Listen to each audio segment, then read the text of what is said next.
Film recaps में आपका स्वागत है। आज मैं आपको 2016 की एक science fiction romance drama film दिखाऊंगा जिसका नाम है पैसेंजर्स। इंटरस्टेलर स्पेसशिप अवलोन को अंतरिक्ष में यात्रा करते हुए देखा जा सकता है, जो एक कॉलोनाइज्ड दुनिया होमस्टेड 2 की ओर जा रही है। इसके सभी कमरे खाली हैं, जहाज ऑटो पायलट पर है। 258 क्रू मेंबर्स और 5000 यात्रियों सभी हाइबरनेशन में हैं। अचानक जहाज एक एस्ट्रॉयड बेल्ट से गुजरता है, जो इसके शील्ड्स को कमजोर कर रहा है। पावर मुख्य शील्ड की ओर मोड़ी जाती है, लेकिन जहाज एक विशाल एस्ट्रॉयड से टकराने की राह पर है। अचानक एस्ट्रॉयड जहाज से टकराता है, जिससे कई तकनीकी खराबियां होती हैं। जहाज स्वमरम्मत शुरू करता है, लेकिन हाइबरनेशन पॉड में से एक सक्रिय हो जाता है। जागरूक यात्री जिम प्रेस्टन है, जो एक मैकेनिकल इंजीनियर है। उसका पॉड खुलता है और एक स्वचालित सिस्टम उसकी जागृति में मदद करता है। उसे बताता है कि उसने 120 साल सस्पेंडेड एनिमेशन में बिताए हैं और जहाज होमस्टेड 2 से केवल 4 महीने दूर है। उसे बताया जाता है कि वह उस समय को जहाज के आलीशान पहलुओं का आनंद लेकर बिताएगा। जिम को उसके आईडी बैंड, केबिन और मुख्य गतिविधियों के बारे में निर्देश मिलते हैं, जिनमें उसे गृह पर पहुंचने से पहले हिस्सा लेना है। जहाज पर लोगों से मिलने के लिए उत्साहित और नर्वस, वह तैयार होता है, अपना केबिन छोड़ता है और एक स्वचालित क्लास में जाता है, जो पूरे लर्निंग ग्रुप के लिए है। जिम थोड़ा चिंतित दिखता है, क्योंकि होलोग्राम पृथ्वी की स्थिति समझा रहा है। उसे अधिक आबादी वाला, महंगा और अधिक प्रशंसित बता रहा है। यह उसे बताता है कि वह अपने सवाल पाठ के अंत तक रोकें, लेकिन जिम लगातार पूछता रहता है कि वह अकेला क्यों है। उसे पता चलता है कि होलोग्राम उसका जवाब नहीं दे सकता और वह अन्य लोगों की तलाश में जाता है। वह जहाज के मुख्य कंकोर्स में पहुंचता है। वहां भी कोई नहीं है, लेकिन एक स्वचालित सूचना डेस्क मदद का प्रस्ताव करता है। जिम असली व्यक्ति से बात करना चाहता है और यह उसे एक स्टूवर्ड से बात करने भेजता है। लेकिन जब वह पाता है कि वहां भी कोई नहीं है, तो वह कप्तान से बात करना चाहता है। जब वह ब्रिज पर पहुंचता है, भले ही उसके पास अंदर जाने की अनुमति नहीं है, वह देख सकता है कि मुख्य क्रू में से कोई जागा नहीं है।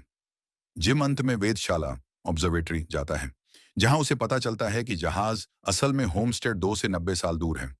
उसे एहसास होता है कि वह जल्दी जाग गया है, इसलिए वह जल्दी से कंकोर्स वापस जाता है और पृथ्वी को एक संदेश भेजता है। पूछता है कि उसे क्या करना चाहिए, क्योंकि वह नहीं जानता कि फिर से हाइबरनेशन में कैसे जाए। संचार प्रणाली उसे सूचित करती है कि पृथ्वी को किया गया महंगा कॉल लगभग 55 साल में जवाब देगा। जी हो जाता है। वह इधर उधर चलता है और जहाज का बार पाता है, जहां वह एक और व्यक्ति देखता है। जब वह बार टेंडर से बात कर रहा होता है, तो उसे उसमें कुछ अजीब लगता है। ड्रिंक देने जाता है तो जिम समझ जाता है कि वह एक एंड्रॉयड है। उसका नाम आर्थर है। जिम उससे अधिक जानकारी पाना चाहता है, लेकिन वह एंड्रॉयड को यह भी समझा नहीं पाता कि वह यहाँ समय से पहले कैसे हो सकता है। अगले दिन जिम अपनी केबिन में जागता है और कैंटीन जाता है, जहां उसे जल्दी पता चलता है कि मेनू की ज्यादातर चीजें केवल गोल्ड क्लास यात्रियों के लिए आरक्षित हैं। वह अपनी सादा कॉफी लेता है और अपनी हाइबरनेशन चैम्बर को ठीक करने का तरीका खोजने की कोशिश करता है। सभी उपकरण लेकर वह उसे चालू करने में कामयाब होता है और पॉड के अंदर लेट जाता है, लेकिन कुछ नहीं होता। फिर वह फैसला करता है कि जो औजार उसे मिले हैं, उनकी मदद से वह क्रू के हाइबरनेशन चैम्बर्स तक पहुंचे, लेकिन वह भी काम नहीं करता।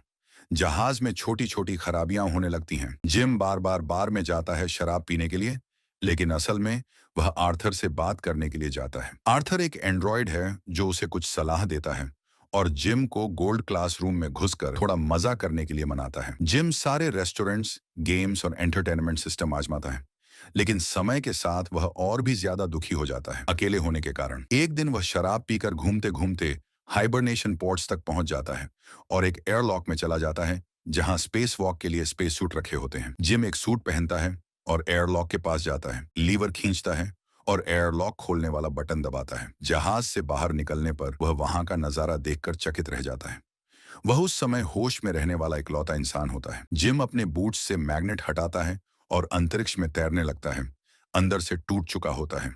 वह वापस अंदर आता है, सूट उतार देता है, लेकिन उसकी नजर एक पॉड में सो रही औरत पर पड़ती है, जिसका नाम ऑनरोरा होता है। वह कंप्यूटर में जाकर उसका डेटा खोजता है और उसका इंटरव्यू सुनता है और धीरे धीरे उससे प्रभावित हो जाता है। बाद में वह उसके पॉड के पास बैठा दिखाई देता है और उसके इंटरव्यू सुन रहा होता है। बार में वह ऑनरोरा की लिखी किताबें पढ़ रहा होता है। आखिरकार एक दिन वह अपना मन बदलता है। वह उसके पॉड तक जाता है और उसे सक्रिय कर देता है। जब वह जाग रही होती है और वही प्रक्रिया से गुजरती है जिससे जिम गुजरा था, तब जिम छिप जाता है और अपने कमरे में लौट जाता है। थोड़ी देर बाद वह मुख्य जगह पर जाता है, उम्मीद करता है कि वह उसे मिले, और वहां वह होती है उतनी ही उलझन में जितना जिम 1 साल पहले था। जिम उसे बताता है कि वे दोनों ही जागे हुए हैं और उसे वेधशाला में ले जाता है। फिर वह बताता है कि वह न तो क्रू तक पहुंच सकता है और न ही जहाज के मुख्य कंट्रोल्स तक। ऑनरोरा घबरा जाती है और अपने पॉड में वापस जाना चाहती है। जब वे पॉड के पास जाते हैं तो जिम उसे बताता है कि जहाज में ऐसा कोई सिस्टम नहीं है जो उन्हें फिर से हाइबरनेशन में डाल सके। जिम बार में लौट जाता है और अपने किए पर पछताता है। वह आर्थर से कहता है कि ऑनरोरा को न बताए कि उसी ने उसे जगाया था। अगले दिन ऑनरोरा उठती है। कैंटीन में ऑनरोरा नोटिस करती है कि जिम पिछले 1 साल से एक ही नाश्ता खा रहा है, तो वह उसे गोल्ड क्लास का खाना मंगवा देती है। वे दोनों पॉड्स को ठीक करने की संभावना पर बात करते हैं, लेकिन जिम के उलट ऑरोरा हार मानने को तैयार नहीं है। वह इन्फर्मरी में खोजती है, फिर रिसर्च डॉक्यूमेंट्स में जाती है। अंत में क्रू के हाइबरनेशन क्वार्टर में जाकर दरवाजे तोड़ने की कोशिश करती है। जिम जहाज में और अधिक खराबियां देखता है। कुछ समय बाद ऑनरोरा अवॉलोन पर अपनी जिंदगी के बारे में दुख व्यक्त करती है। वह लिखती है, जहाज के चारों ओर दौड़ती है और पूल में तैरती है। अपनी स्थिति के बारे में धीरे धीरे ज्यादा जागरूक होती जाती है। बाद में वे वेधशाला में जाते हैं और ऑनरोरा अंत में बताती है कि वह वहां क्यों है। जहाज के अन्य यात्रियों के विपरीत उसके पास राउंड ट्रिप टिकट है। उसका विचार था कि वह होमस्टे डू जाएगी, वहां 1 साल रहेगी और फिर पृथ्वी वापस आएगी, पहली पत्रकार बनने के लिए जिसने ऐसा किया हो, सबसे बड़ी कहानी लिखने के लिए। ऑनरोरा धीरे धीरे उनकी वर्तमान मुश्किल से निकलने का रास्ता खोजने से हार मानती है और जिम उसे खुश करने का तरीका ढूंढता है। वह उसे नाचने ले जाता है, सिनेमा में और बास्केटबॉल कोर्ट पर। अंत में वह उसे बार ले जाता है आर्थर से मिलने। वह थोड़ी देर आराम करती है, जब तक कि उसे उनकी स्थिति याद नहीं आती। जिले पल उसे कुछ ठीक करते हुए देखा जाता है और दूसरी ओर ऑरोरा वेधशाला में जाती है और उसके लिए जिम द्वारा बनाया गया क्रिसलर बिल्डिंग का मिनिएचर पाती है। कुछ समय बाद वे बार पर डेट पर जाते हैं। वे डिनर करते हैं और अपनी जिंदगी की कहानियां साझा करते हैं। वह बताती है कि उसके पिता का निधन तब हो गया जब वह किशोरी थी। डिनर के बाद जिम ऑनरोरा को एयरलॉक तक ले जाता है और वे स्पेस सूट पहनते हैं। वे साथ में स्पेस वॉक पर जाते हैं। जिम के पास अंत में कोई होता है जिसके साथ वह अद्भुत अनुभव साझा कर सकता है। जिम उनके जूतों के मैग्नेट बंद कर देता है और वे साथ में अंतरिक्ष में तैरते हैं। जल्द ही वे एक दिन जहाज एक रेड जाइंट के पास से गुजरता है और वे इसे देखने वेधशाला जाते हैं। ये ऑरोरा का जन्मदिन होता है, तो उस रात वे जहाज के कई रेस्टोरेंट्स में से एक में जश्न मनाते हैं और फिर बार में।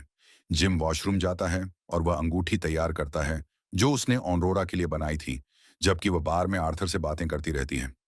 एंड्रॉयड ऑनरोरा से कहता है कि जिम ने उसे जानबूझकर जगाया था, अनअवेयर कि वह अभी भी यह बात छुपाए रखने वाला था। अचानक जिम वापस आता है और वह पूरी तरह अविश्वास में उससे सामना करती है। वह गुस्से में और घबराकर भाग जाती है। जिम अपने कमरे में वापस आता है और पाता है कि उसके सारे सामान गायब हैं। अगले दिन वह उसे कैंटीना में मिल जाता है, लेकिन जैसे ही वह बोलता है, वह भाग जाती है। ऑन रोरा बुरी स्थिति में है। एक रात वह जिम के कमरे पर जाती है, उसे घूंसे मारती है और लात लगाती है। उसे मारना चाहती है क्योंकि वह उससे बचती रहती है। छुट्टी का सामना करता है और मुख्य कमांड बंद हो जाता है। बाद में वह लिफ्ट में जाता है और वह भी खराब हो जाती है। ऑन रोरा मुख्य कॉन्कोरस में जाती है और देखती है कि जिम ने वहां एक पेड़ लगाया है। फिर वह कैंटीना जाती है जहां खाना देने की मशीन भी खराब हो रही है। अचानक दोनों कम्युनिकेशन सिस्टम पर डेक चीफ की आवाज सुनते हैं, जो पूछ रहा होता है कि पेड़ किसने लगाया। वे दोनों कॉन्कोरस में दौड़ते हैं और देखते हैं कि गस मनकुसो जिम के पेड़ के सामने खड़ा है। वे अपना परिचय देते हैं और चीफ को पूरी स्थिति बताते हैं। वह नहीं समझ पाता कि 3 पॉड कैसे खराब हो सकते हैं। मनकुसो उन्हें ब्रिज पर ले जाता है और उसे पता चलता है कि जहाज में कुछ गड़बड़ है, लेकिन सिस्टम की जानकारी मैन्युअल तरीके से जांचनी पड़ेगी। जब वे ब्रिज से बाहर निकलते हैं, एक रोबोट लगभग उनके सिर पर गिरता है और वे मनकुसो को बताते हैं कि जहाज में कई जगहों पर खराबियां हो रही हैं। वह कहता है कि ऐसा नहीं होना चाहिए और उन्हें डेटा इकट्ठा करना सिखाता है। मनकुसो पॉड्स की जांच करता है, तब जिम उसके पास आता है। वह जान चुका होता है कि ऑनरोरा के पॉड के साथ क्या हुआ था। डेक चीफ को लगता है कि जिम ने जो किया वह बहुत ही गलत था। बाद में वह ब्रिज पर इकट्ठा किए गए डेटा को देख रहा होता है, तभी ऑनरोरा वहां आती है। वे उसके पॉड के बारे में बात करते हैं, लेकिन वह कहता है कि वह कुछ नहीं कर सकता। जिम 16वां टूटा हुआ रोबोट लेकर आता है। मनकुसो को हाइबरनेशन बीमारी हो जाती है, इसलिए वह आराम करने जाता है, लेकिन बाहर जाते हुए उसे खून की खांसी होती है। उस रात ऑरोरा सो नहीं पाती, इसलिए वह तैरने जाती है। अचानक पूरे जहाज में गुरुत्वाकर्षण बंद हो जाता है और वह डूबने लगती है, क्योंकि पूल का पानी उसके साथ बहने लगता है। गुरुत्वाकर्षण ड्राइव रीसेट हो जाता है और वह मुश्किल से बच पाती है। वे दोनों मनकुसो को ढूंढने जाते समय आमने सामने हो जाते हैं। तीनों फिर से ब्रिज पर होते हैं, धीरे धीरे पता लगाते हुए कि जहाज में क्या गड़बड़ चल रही है। मनकुसो को पता चलता है कि 2 साल पहले कुछ हुआ था, जिससे एक बड़ा सिस्टम बंद हो गया था। उन्हें कारण ढूंढना और ठीक करना होगा, क्योंकि पूरा जहाज उसकी भरपाई करने की कोशिश कर रहा है। अगर वे इसे ठीक नहीं करते तो पूरा जहाज फंस जाएगा। वे समस्या ढूंढने जाते हैं, लेकिन मनकुसो बेहोश हो जाता है, इसलिए जिम और ऑनरोरा उसे इन्फर्मरी में ले जाते हैं। वह मर रहा है और कोई इलाज उसे ठीक नहीं कर सकता या उसकी जिंदगी बढ़ा नहीं सकता।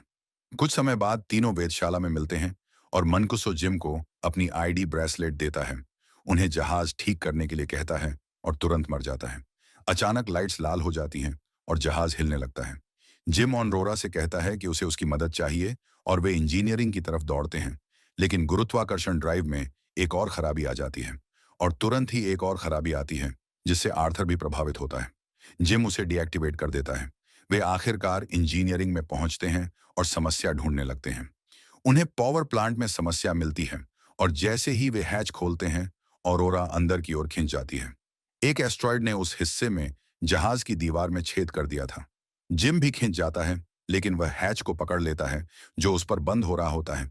आखिरकार वह भी खिंच जाता है, लेकिन वे जल्दी से उस छेद को सील करने में कामयाब हो जाते हैं। उस समस्या को ठीक करने के तुरंत बाद जिम को एहसास होता है कि जहाज में एक से ज्यादा जगह पर छेद हो चुके हैं। वे दोनों उल्का के रास्ते का पीछा करते हैं और पाते हैं कि वह रिएक्टर कंट्रोल कंप्यूटर से टकराया था। जिम को लगता है कि वह इसके लिए रिप्लेसमेंट पार्ट्स ढूंढ सकता है।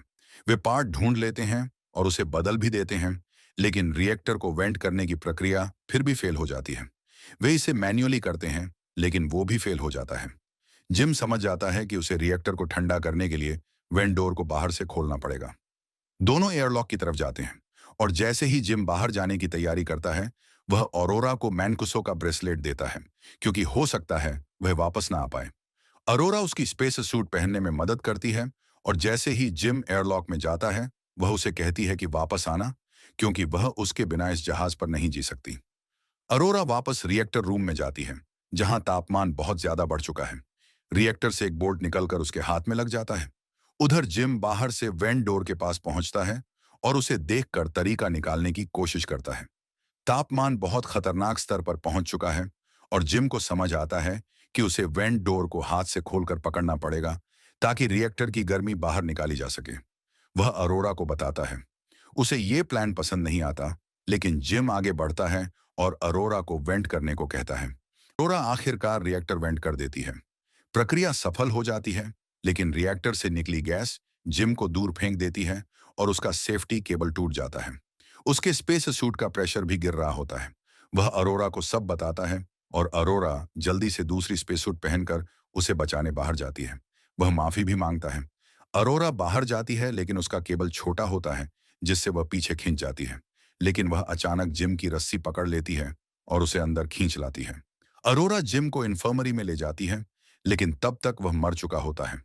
वह मैनकुसो का ब्रेसलेट इस्तेमाल कर मेडिकल मशीन को ओवरराइड करती है और उसे दोबारा जिंदा कर देती है। मशीन अपने आप काम करती है।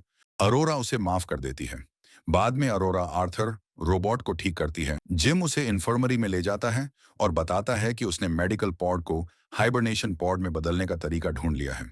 वह उसे कहता है कि वह उसमें सो जाए और बाकी यात्रा आराम से काट ले, लेकिन बाद में पता चलता है कि अरोरा ऐसा नहीं करती। वह जिम के साथ रहना चुनती है और जहाज पर जागती रहती है। जिम उसे प्रपोज करता है और वे दोनों मिलकर बाकी जिंदगी उस जहाज पर गुजारते हैं। 88 साल बाद अवॉलोन होमस्टेड 2 पर पहुंचती है। क्रू जागता है और जहाज को पूरी तरह बदला हुआ पाता है। अरोरा उन्हें एक मैसेज छोड़ती है, जिसमें वह बताती है कि कैसे उसने और जिम ने उस जहाज पर एक पूरी जिंदगी साथ में बिताई। जब बाकी सब लोग सो रहे थे।